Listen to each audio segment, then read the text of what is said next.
Sahabat Oase Rohani Katolik yang terkasih, apa kabar Anda semua? Saya berharap Anda semua dalam keadaan sehat dan damai sejahtera. Senang sekali saya Angela Puri dapat mengunjungi Anda dalam acara Oase Rohani Katolik edisi hari ini. Telah hadir bersama saya narasumber kita yaitu Romo Pius Nofrin Arimurti Projo yang akrab kita sapa beliau dengan Romo Nofrin. Selamat datang Romo Nofrin. Halo Mbak Puri dan juga seluruh sahabat Oase Rohani Katolik yang terkasih. Iya. Apa kesibukannya Romo? Ya, kesibukannya ini agak lenggang habis Paskah. Gimana kabarnya Mbak? Iya baik, sukacita kebangkitan masih terasa ya. Iya, Iya. Baik, kita mulai acara kita ya Romo ya dengan doa pembukaan. Romo silakan. mari para sahabat Oase Rohani Katolik yang terkasih, kita awali permenungan kita dengan doa dalam nama Bapa dan Putra dan Roh Kudus. Amin. Allah Bapa, sumber segala cinta kasih, kami mengucap syukur untuk teladan iman yang Kau berikan kepada kami semua lewat Putramu Yesus Kristus yang telah wafat dan bangkit dari antara orang mati. Hari ini kami juga boleh bersyukur untuk pesta Santo Filipus dan Yakobus, para rasul. Semoga semangat dan teladan para murid ini sungguh menjadi juga semangat kami semua dalam mengikuti jejak Putramu Yesus Kristus, semakin mengasihi sesama, dan juga semakin peduli kepada sesama kami. Sehingga kami dapat menjadi pribadi, saksi kebangkitan dimanapun kami berada. Ini semua kami mohon demi Kristus Tuhan dan pengantara kami. Amin. Dalam nama Bapa dan Putra dan Roh Kudus. Amin. Sahabat Oase Rohani Katolik yang terkasih, pada hari ini saya akan membacakan bacaan dari surat pertama Rasul Paulus kepada jemaat di Korintus bab 15 ayat 1 sampai 8. Saudara-saudara, aku mau mengingatkan kamu akan Injil yang aku beritakan kepadamu dan yang kamu terima, dan yang di dalamnya kamu teguh berdiri. Oleh Injil itu, kamu diselamatkan, asal kamu teguh berpegang padanya, sebagaimana kuberitakan kepadamu. Kecuali kalau kamu telah sia-sia saja menjadi percaya. Sebab yang sangat penting telah kusampaikan kepadamu, yaitu apa yang telah kuterima sendiri, yakni bahwa Kristus telah wafat karena dosa-dosa kita, sesuai dengan kitab suci, bahwa ia telah dimakamkan dan pada hari yang ketiga telah dibangkitkan sesuai dengan kitab suci, bahwa ia telah menampakkan diri kepada Kefas dan kemudian kepada ke-12 muridnya. Sesudah itu, ia menampakkan diri kepada lebih dari 500 saudara sekaligus. Kebanyakan dari mereka masih hidup sampai sekarang, tetapi beberapa di antaranya telah meninggal. Selanjutnya, ia menampakkan diri kepada Yakobus, lalu kepada semua rasul. Dan yang paling akhir, ia menampakkan diri juga kepadaku, seperti kepada anak yang lahir sebelum waktunya. Demikianlah sabda Tuhan. Syukur kepada Allah. Mazmur tanggapan dengan refren, di seluruh bumi bergemalah suara mereka. Di seluruh bumi bergemalah suara mereka. Langit menceritakan kemuliaan Allah, dan cakrawala memberitakan pekerjaan tangannya. Hari yang satu mengisahkannya kepada hari yang lain, dan malam yang satu menyampaikan pengetahuannya kepada malam berikut. Di seluruh bumi bergemalah suara mereka. Meskipun tidak berbicara dan tidak memperdengarkan suara, namun di seluruh bumi bergaunglah gemanya. dan amanat mereka sampai ke ujung bumi. Di seluruh bumi bergemalah suara mereka. Sahabat Oase Rohani Katolik yang terkasih, mari kita siapkan hati untuk bacaan Injil. Haleluya, haleluya, haleluya. Haleluya, haleluya, haleluya. Akulah jalan kebenaran dan hidup. Filipus barang siapa melihat aku, ia telah melihat Bapa. Haleluya, haleluya, haleluya. Tuhan bersamamu. Dan bersama rohmu, Inilah Injil suci menurut Yohanes. dimuliakanlah Tuhan. Dalam amanat perpisahannya, Yesus berkata kepada Thomas, "Akulah jalan, kebenaran, dan hidup. Tidak seorang pun dapat datang kepada Bapa kalau tidak melalui aku. Sekiranya kamu mengenal aku, pasti kamu juga mengenal Bapakku. Sekarang ini kamu mengenal dia dan kamu telah melihat dia." Kata Filipus kepada Yesus, "Tuhan, tunjukkanlah Bapa kepada kami, dan itu sudah cukup bagi kami." Kata Yesus kepadanya, "Telah sekian lama aku bersama-sama kamu, Filipus, namun engkau tidak mengenal aku? Barang siapa telah melihat aku, ia telah melihat Bapa. Bagaimana engkau berkata, 'Tunjukkanlah Bapa kepada kami'? Tidak percayakah engkau bahwa aku di dalam Bapa dan Bapa di dalam aku? Apa yang aku katakan kepadamu, tidak aku katakan dari diriku sendiri, tetapi Bapa yang diam dalam aku, dialah yang melakukan pekerjaannya. Percayalah kepadaku bahwa aku di dalam Bapa dan Bapa di dalam aku. Atau setidak-tidaknya percayalah karena pekerjaan-pekerjaan itu sendiri. Aku berkata kepadamu, sesungguhnya barang siapa percaya kepadaku, ia akan melakukan juga pekerjaan-pekerjaan yang aku lakukan, bahkan pekerjaan-pekerjaan yang lebih besar daripada itu. Sebab aku pergi kepada Bapa, dan apapun yang kamu minta dalam namaku, aku akan melakukannya, supaya Bapa dipermuliakan di dalam Anak. Jika kamu meminta sesuatu kepadaku dalam namaku, aku akan melakukannya. Demikianlah Injil Tuhan. Terpujilah. Terpujilah Kristus.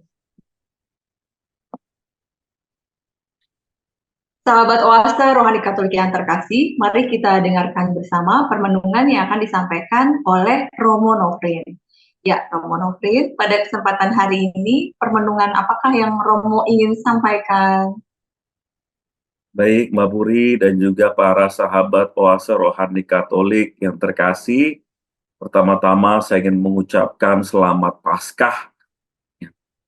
Semoga sukacita kebangkitan menjadi sukacita kegembiraan dan juga harapan bagi hidup kita. Bacaan pertama hari ini dari surat Rasul Paulus kepada jemaat di Korintus mengingatkan kita akan peristiwa Paskah yang belum lama ini kita rayakan, dan saat ini kita juga masih ada dalam masa Paskah. Kita ingat akan pengorbanan Yesus Kristus di kayu salib, anak manusia yang datang ke dunia mengosongkan diri, wafat di salib untuk menembus dosa kita, dan akhirnya pada hari ketiga bangkit dari antara orang mati. Inilah yang menjadi iman kita. Iman kita tidak berhenti pada salib, tidak berhenti pada Jumat Agung, tetapi terus berlanjut sampai pada perayaan Minggu Paskah. Tuhan yang mengalahkan kematian dan dosa, dan dengan penuh sukacita membawa kita, mengangkat kita menjadi putra-putrinya yang terkasih. Itulah yang ingin diungkapkan Rasul Paulus kepada jemaat di Korintus. Korintus ini sebuah kota di pinggir laut, seperti di Tanjung Priok kalau di Jakarta. Ya. Suasananya banyak orang dari macam-macam negara, suku. Jadi orangnya variatif, sukunya macam-macam, dan seringkali terjadi konflik antara satu dengan yang lain. Ya, karena perbedaan kepercayaan, beda tradisi. Nah, Paulus berusaha membawa kabar gembira di tengah situasi umat yang seperti itu. Walaupun ada banyak perbedaan, tetapi ingatlah bahwa kalian semua disatukan oleh siapa? Oleh Tuhan Yesus Kristus yang telah bangkit. Kristus yang bangkit itulah yang menjadi penyatu dari segala perbedaan yang ada. Maka hendaknya kita jangan jatuh pada perbedaan, lalu kemudian saling memusuhi, tetapi justru menjadikan perbedaan itu sebuah kekayaan. Itu adalah berkat yang dianugerahkan Tuhan untuk kita. Oleh karena itu, ada beberapa poin juga ya, yang dapat kita renungkan bersama. Contoh terbesar adalah yang dilakukan mendiang Paus Fransiskus. Mungkin kita semua mengikuti proses pemakaman beliau dari awal sampai akhir. Saya sendiri juga mengikutinya lewat YouTube, dan saya melihat ini adalah orang suci yang datang ratusan ribu di alun-alun Santo Petrus ya, memanjang sampai ke pinggir sungai. Begitu juga di jalan dari Vatikan menuju Basilika Maria Maggiore. Banyak orang memberikan penghormatan terakhir. Mungkin kita bisa bertanya-tanya, kenapa orang sedemikian mau datang, mau memberikan penghormatan terakhir? Karena Paus Fransiskus menunjukkan apa yang disampaikan Paulus hari ini. Menunjukkan seperti Allah yang berbelas kasih. Paus Fransiskus menunjukkan belas kasih kepada siapapun tanpa memandang agama, tanpa memandang suku. Dia memilih option for the poor, terutama mereka yang menderita, yang lemah, yang miskin, mereka para migran dirangkul, yang ada di penjara dikunjungin, dicium kakinya pada saat Kamis Putih. Maka kita diberikan teladan begitu luar biasa. Lewat Paus Fransiskus kita melihat Allah yang berbelas kasih tanpa membeda-bedakan. Dan semoga semangat belas kasih itu juga timbul dalam hati kita. Semangat belas kasih, semangat mencintai satu sama lain, saling merangkul. Bukan saatnya lagi saling menghakimi. Ingatlah Paus Fransiskus yang ingin merangkul semuanya. Seperti dalam salibnya Paus Fransiskus ya. Ada Bapa yang merangkul domba-domba yang hilang. Kita diajak menjadi Bapa yang penuh dengan belas kasih kepada siapapun yang kita jumpai. Begitu Mbak Puri. Iya Romo, ini rupanya keteladanan yang sangat baik ya Romo ya. Iya, Lalu kira-kira apa yang dapat kita lakukan Romo untuk kita bisa juga mengikuti teladan-teladan yang sudah diajarkan atau ditunjukkan gitu. ya. Kita bisa belajar dari mendiang Paus Fransiskus yang kita cintai, yang kita kasihi. Slogan beliau kepausannya adalah Miserando atque eligendo. Apa itu artinya? Artinya aku dikasihi dan untuk itulah aku dipilih.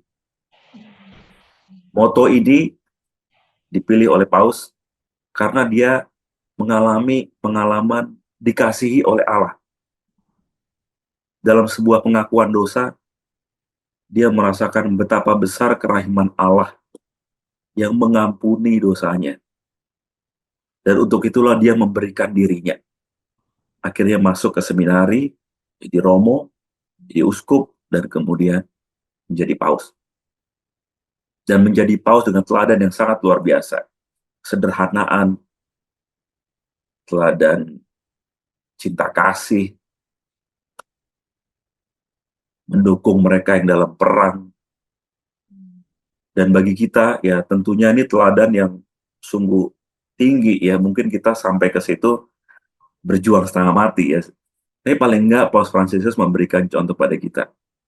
Seorang manusia bisa berusaha menuju ke sana. Dan dalam hidup sehari-hari, mari kita berusaha menunjukkan belas kasih lewat perbuatan-perbuatan baik kita, lewat perkataan, lewat pikiran baik kita. Paus Fransiskus itu pernah ngomong, orang yang dalam hidupnya sering berbuat baik, berbuat belas kasih, itu nggak takut menghadapi kematian. Ya. Karena dia merasa Tuhan akan selalu menyertai dia. Maka kata-kata Paus ini bisa menjadi ukuran untuk menilai diri kita. Ya. Apakah kita sudah cukup berbuat baik, amal kasih, lewat perkataan kita, perbuatan kita, donasi kita mungkin. Seperti yang Paus sampaikan tadi. Ya.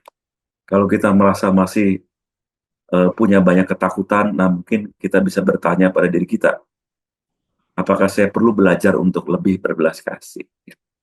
Dan tentunya saya juga berusaha, sama seperti kita semua, untuk dari hari ke hari ya belajar untuk berbuat baik, ya, untuk menjadi berkat ya hidup kita lewat hal-hal sederhana, lewat perhatian, lewat mencintai sesama, lewat ya mengunjungi mereka yang sakit, ngebukain pintu mungkin kalau ada yang mau masuk, ya, perbuatan-perbuatan kecil yang bisa kita usahakan, termasuk untuk lingkungan hidup kita juga, ya.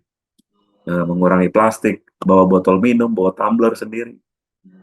Ya beberapa banyak hal-hal yang bisa kita usahakan sebagai perwujudan perbuatan baik kita. Iya, Romo. Berarti ini dasarnya kita melakukan sesuatu itu adalah kasih Tuhan sendiri ya, Romo ya. Ya, ya kasih Tuhan itu yang menjadi landasan. Ya. Jadi Tuhan memberikan contoh, teladan, standarnya yang segini nih, dan kita berusaha nih, kita yang ada di sini berusaha pelan-pelan, ya, mengarah ke sana. Tentunya ada jatuh bangun, nggak mulus, kadang kita marah, kita punya dendam, mungkin kita emosi, yaitu bagian dari perjuangan naik turun kita. Nggak percaya sama orang, tapi kita diajari oleh Tuhan Yesus, oleh bacaan hari ini, semangat kebangkitan adalah semangat untuk mati terhadap dosa dan membawa sukacita Injil. Nah, semoga kita bisa menjadi membawa sukacita Injil ya, lewat senyum kita ya. Paling gampang tuh ya. Apakah kita sudah bisa tersenyum hari ini untuk keluarga, untuk anak-anak, untuk cucu ya. Atau muka kita merengut hari ini ya, nggak enak dilihat di kantor, di keluarga. Itu saja mungkin bisa menjadi bentuk sukacita Injil yang bisa kita wartakan. Iya. Ini memang menarik sekali ya, Romo ya. Apabila kita membicarakan tentang kasih Allah yang hadir melalui Yesus Kristus yang bangkit ini ya. Karena kalau misalnya kita lihat di masa Prapaskah atau mungkin di Pekan Suci, kita kan melihat pengorbanan Yesus itu sungguh sangat besar gitu ya. Tetapi pas waktu masa setelah kebangkitan itu, ini kita bisa merayakan Paskah ini sampai berapa week ya, Romo ya? Sampai berapa minggu ya? Iya, karena itulah puncak iman kita. Ya, karena kan dikatakan kalau Tuhan Yesus tidak bangkit, maka sia-sialah iman kita. Ya, Hmm. oleh karena itu sukacita Paskah kan panjang ya. Hmm. Prapaskahnya aja panjang, ditambah sukacita Paskahnya 50 hari ya. Jadi memang ini sukacita inti dari iman kita dan semoga penghayatan kita juga bisa pelan-pelan menuju pada kekudusan. Iya. Jadi bagaimana sebaiknya kita bisa menghayati kebangkitan ini ya Romo ya? Kalau misalnya sebelum Paskah kan kadang-kadang kan ada kita juga diberikan kayak seperti cerita tentang kisah sengsara Yesus. Nah, kalau ini kan kalau setelah Paskah kan ceritanya tentang kebangkitan. Nah, bagaimana kita bisa memasuki makna kebangkitan ini dengan lebih dalam lagi gitu? Ya, kita diajak untuk bangkit ya, bangkit bersama Kristus artinya ya, kita diajak untuk mengalihkan pandangan ya, atau berbenah diri dari manusia lama kita menjadi manusia baru. Banyak pemaknaan yang bisa kita lakukan ya dalam hidup sehari-hari. Poin pentingnya adalah kita diajak untuk berjalan bersama dengan Yesus, punya kepercayaan bahwa Yesus itu menyertai. Para rasul berubah ya setelah mengalami Yesus yang bangkit. Mereka yang tadinya takut, mereka yang gagal, depresi, lalu kemudian menjadi punya semangat lagi, bahkan untuk menyebarkan Injil kemana-mana. Semoga kita juga mengalami pengalaman itu. Mungkin kita mengalami takut saat ini, mengalami gagalan, mengalami sakit mungkin ya. Mari kita bawa segala pengalaman itu bersama dengan Tuhan yang bangkit. Semoga kita mendapat berkahnya, mendapat kekuatan dan penyertaan darinya. Iya. Jadi ini kita bisa belajar bahwa segala kelemahan kita itu bisa ditolong oleh Tuhan sehingga kita harus bangkit dari kelemahan-kelemahan dan dosa-dosa kita itu ya Roma ya berarti ya. Ya, betul sekali. Itu yang menjadi cita-cita kita bersama ya. Dan semoga kita bisa sama-sama berjalan menuju penghayatan itu ya. Romo ada yang mau di-sharingkan? Ya, sharing saya mungkin tadi ya mengenai Paus Fransiskus tadi ya, karena proses pemakaman itu benar-benar agung menurut saya. Dan mungkin juga kita semua mengalami ya, beliau dengan kesederhanaannya luar biasa, meninggalnya juga kita bisa bilang meninggal dengan indah setelah menyapa, memberi salam umat di lapangan Santo Petrus, besok Senin paginya meninggal dunia. Dan hari sebelumnya kami para imam projo juga kehilangan salah satu senior kami, Romo Suto, Romo yang paling senior di Jakarta, di Projo Jakarta, meninggal pada hari Jumat Agung. Dua profil ini yang menurut kami ya sama-sama orang yang berjuang untuk mereka yang lemah dan miskin. Dan kita bisa melihat ya betapa umat juga memberikan penghormatan, respect sebesar-besarnya kepada mereka. Maka kita bisa belajar dari mereka ya. Mumpung kita masih diberi kesempatan, mari kita sebaik-baiknya berbuat baik, ya. Menabur yang baik-baik supaya kita juga bisa menuai yang baik-baik juga dan juga semakin dekat dengan Tuhan. Iya, jadi sebaiknya keteladanan yang sudah mereka berikan juga dapat kita lakukan ya dengan hal-hal yang sederhana gitu mungkin ya Romo ya. Iya, dalam hal sederhana, yang nggak usah mikir yang tinggi-tinggi, sehari-hari menjaga amarah misalnya, ya, menjaga perkataan, pikiran, itu aja udah susah mungkin ya dalam pengalaman sehari-hari. Kalau macet, ya kita hadapi dengan senyuman. Jangan keluar kata-kata kebun binatang misalnya. Wah, itu udah satu perjuangan yang luar biasa. Iya, baik. Romo, kita akhiri sesi pertama ini, kita lanjutkan lagi di sesi kedua ya Romo ya. Oke, Sahabat Oase Rohani Katolik yang terkasih, jangan kemana-mana, tetaplah bersama kami.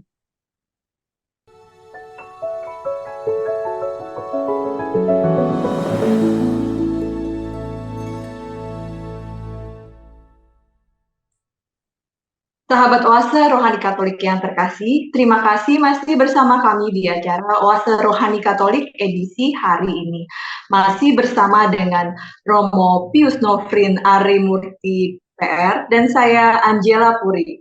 Bagi Anda yang ingin menyampaikan pertanyaan, kami persilahkan untuk menghubungi kami di nomor HP 0881 0251 33438 atau melalui alamat email kami di orkkj2021@gmail.com. Mari kita lanjutkan lagi perbincangan kita. Ya, Romo Nofrin, di sesi kedua ini ada hal-hal menarik.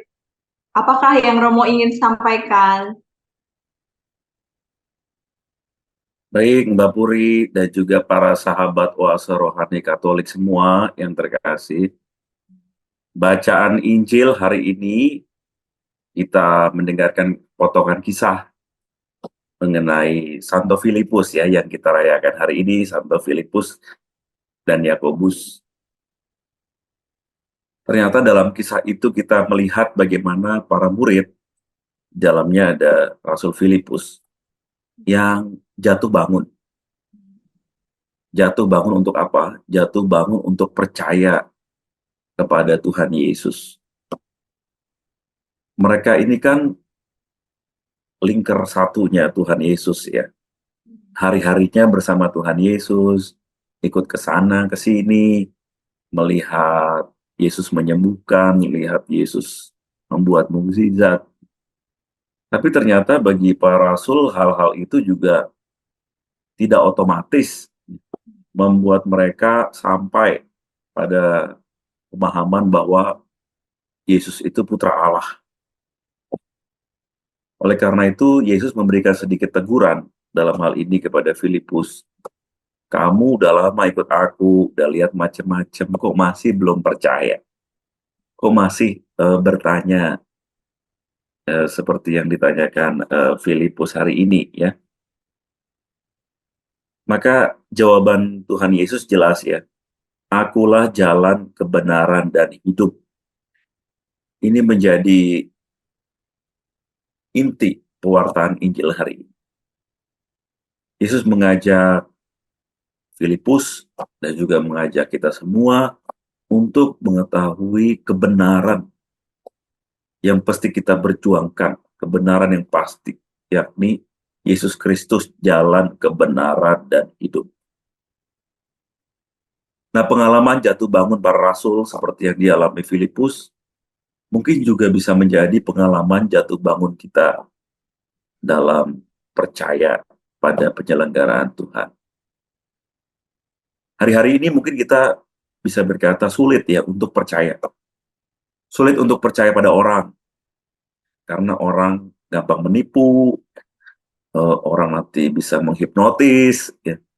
Orang nanti tiba-tiba menyesatkan kita, orang punya niat buruk, kriminal, dan sebagainya. Jadi dunia di mana kita hidup memang membuat kita merasa was-was. Kita menjadi tidak mudah untuk percaya. Tidak mudah untuk percaya kepada orang. Termasuk untuk berbelas kasih kadang ya. Kalau di jalan kita bertemu dengan pengemis, pemulung, mungkin dalam benak kita bertanya, ini benar-beneran apa tipu-tipuan? Ya. Jangan-jangan mereka cuma action, lalu kemudian setelah itu bertingkah normal seperti orang-orang lainnya. Itulah dunia di mana kita hidup. Dan Tuhan Yesus mengingatkan kita, ya, di tengah dunia yang di mana kita hidup ini, penuh dengan ketidakpercayaan, penuh dengan rasa was-was, curiga, kita diajarkan untuk jangan sampai kehilangan belas kasih kita kepada sesama. Jangan sampai kecurigaan kita, was-was kita, ya, itu kemudian menyebabkan kita tidak berbuat baik sama sekali kepada orang lain. Ya, tidak membantu sama sekali. Saya masih ingat satu kalimat yang dulu diungkapkan oleh Romo Kulman, SY, itu pendamping saya di seminari.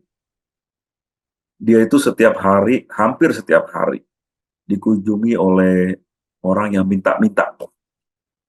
Sampai kita para frater itu kesal juga. Ini orang hampir tiap hari gantian ya orangnya, tapi kurang lebih kita mengenali orang yang sama datang. Lalu kita juga sempat bilang ke Romo Kulman, kenapa orang-orang ini kok terus dikasih bantuan? Lalu Romo Kulman dengan singkat menjawab, saya lebih baik ditipu daripada saya tidak memberi bantuan. Nah, kalimat itu kemudian membuat kami, para frater, terdiam. Ternyata ada nilai lebih yang ingin disampaikan oleh Romo Kulman. Ada prinsip yang berbeda. Buat dia lebih baik ditipu daripada saya telat berbuat kasih. Mungkin ini juga bisa menjadi inspirasi untuk kita bersama di tengah situasi kacau, di tengah ya, keseharian kita yang penuh surudak-suruduk, senggol sana, senggol sini. Mungkin pesan itu baik juga untuk kita renungkan ya. Jangan sampai kita lupa untuk berbuat kasih. Jangan sampai kita kemudian karena banyak pikiran malah nggak berbuat apa-apa untuk sesama kita. Nah, itulah ingin Allah sampaikan kepada kita. Ya. Kita diajak mengikuti Allah, jalan kebenaran dan hidup, yang senantiasa mencurahkan kasih-Nya kepada siapapun. Melanjutkan tadi kebangkitan. Ya. Dia ditipu sama muridnya, ya dikhianati oleh Yudas Iskariot. Tetapi ia terus jalan, menyelesaikan misinya, kayu salib, menderita, wafat, sakit, ya, perih, luka-lukanya. Tetapi disitulah kemenangan yang terjadi. Kemenangan yang melebihi penderitaan itu. Maka saudara-saudara yang terkasih, kita senantiasa diingatkan lagi, kita ini murid-murid Yesus, tidak lepas dari yang namanya kekurangan, kelemahan diri kita sebagai seorang manusia. Tetapi mari kita bersama-sama mengusahakan yang terbaik dalam hidup kita. Di tengah dunia yang keras, semoga kita bisa menghadirkan oase, ya seperti judul permenungan ini ya, oase rohani Katolik.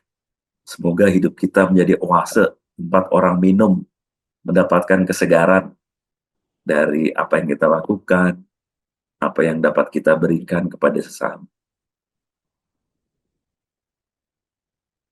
Iya, Romo. Romo ini murid-murid Yesus saja ada beberapa orang yang meragukan ya. Apalagi kalau kita bisa berpikir meragukan gitu, mungkin ada juga ya. Gitu. Lalu bagaimana kita tetap berpegang teguh, Romo, pada Injil gitu? Ya, kita diajak untuk kembali mengenal Tuhan. Mengenal Tuhan ini sebuah proses. Ya, bagi saya, dalam refleksi saya, mengenal Tuhan Yesus Kristus itu proses. Mengapa saya katakan itu?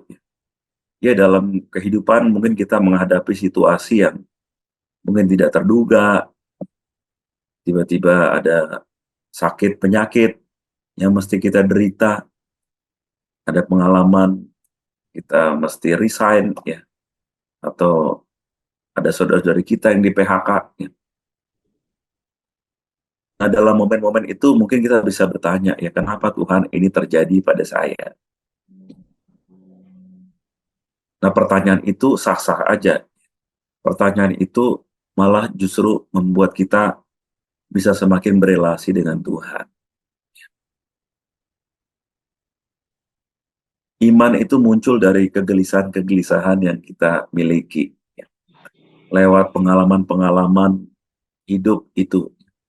Tetapi ya itulah, perjuangan, perjalanan iman kita adalah dari hari ke hari, kita diajak untuk semakin mengenal Kristus. Kristus menciptakan kita, punya rencana untuk hidup kita. Mungkin kita sedang mengalami sulit saat ini, tapi kita yakin bahwa Kristus akan membawa kita pada kemenangan. Bahwa Kristus akan menyertai kita ya, dalam situasi-situasi yang tidak mudah. Dalam situasi yang mungkin butuh perjuangan dari diri kita untuk bisa menerima, untuk bisa melewati. Dan semoga kita bisa belajar dari para murid, ya seperti Filipus. Ya ada saatnya kita mungkin bertanya, ada saatnya kita mungkin meragukan, tetapi Tuhan Allah senantiasa setia sama kita. Tuhan Allah tetap ada di situ, menunggu kita. Kita bisa bertemu lewat doa, mencurahkan isi hati kita kepada Tuhan, dan minta kekuatan darinya. Dan saya yakin satu persatu bisa kita lewati bersama dengan Kristus.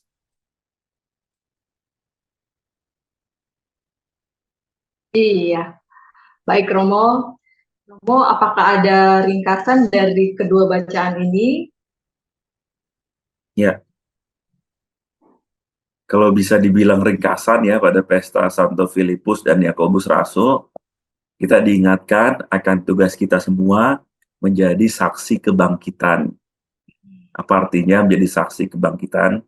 Ya, sama seperti kita kalau belanja online ya, kan kita ngelihat review. Ya, ini barang bagus apa enggak? Ya, bintang berapa? Ya, bintang 5 apa bintang 3? Ya. Kesaksian kita penting untuk membuat orang lain bisa melihat barang itu bagus atau enggak. Dan mungkin ini analogi sederhana juga dalam hal iman. Ya. Kita diajak untuk menjadi saksi kebangkitan. Kita diajak untuk memberikan pengalaman iman kita, ya perjuangan pergumulan iman kita, lewat sharing, lewat cerita-cerita kita, lewat permenungan seperti kita saat ini. Dan semoga lewat kesaksian itu kita dapat semakin mengalami Tuhan Yesus yang bangkit. Sukacita itu semoga semakin bertumbuh dalam hidup kita. Begitu Mbak Puri. Iya, amin. Terima kasih Romo Nofrin. Romo, sayang sekali ini kita waktunya sudah tidak banyak lagi. Kita tutup acara kita ya Romo ya, dengan doa penutup dan berkat. Baik, mari para sahabat Oasa Rohani Katolik yang terkasih, kita akhiri permenungan kita dengan doa. Dalam nama Bapa dan Putra dan Roh Kudus. Amin. Bapa di surga, kami bersyukur untuk hari baru yang Kau berikan kepada kami. Semoga sepanjang hari ini, dalam hari ini, kami dapat menjadi saksi kebangkitan-Mu. Kami dapat mewartakan sukacita Injil-Mu lewat perbuatan kami, lewat kasih kami, lewat perkataan kami. Ajarilah kami ya Tuhan untuk memanggul salib putra-Mu dalam hidup kami. Kuatkanlah kami di mana kami lemah, dan senantiasalah menyertai kami dalam perjuangan, dalam seluruh aktivitas kegiatan hidup kami. Semua ini kami serahkan kepadamu, demi Kristus Tuhan dan pengantara kami. Amin. Tuhan sertamu Dan bersama rohmu. Semoga kita semua, keluarga kita, komunitas kita, orang-orang yang kita kasihi dan kita doakan, senantiasa dilindungi, dibimbing, dan diberkati oleh berkat Allah yang Maha Kuasa, Bapa dan Putra dan Roh Kudus. Amin. Terima kasih lagi Romo. Sama-sama Mbak Puri, terima kasih juga. Iya. Sahabat Oase Rohani Katolik yang terkasih, demikian perbincangan kita kali ini. Semoga banyak manfaatnya bagi kita semua. Romo Pius Novrin Arimurti PR dan saya Angela Puri pamit undur diri dari ruang Anda. Kita akan berjumpa pada kesempatan berikutnya. Selamat melanjutkan aktivitas Anda. Tuhan memberkati.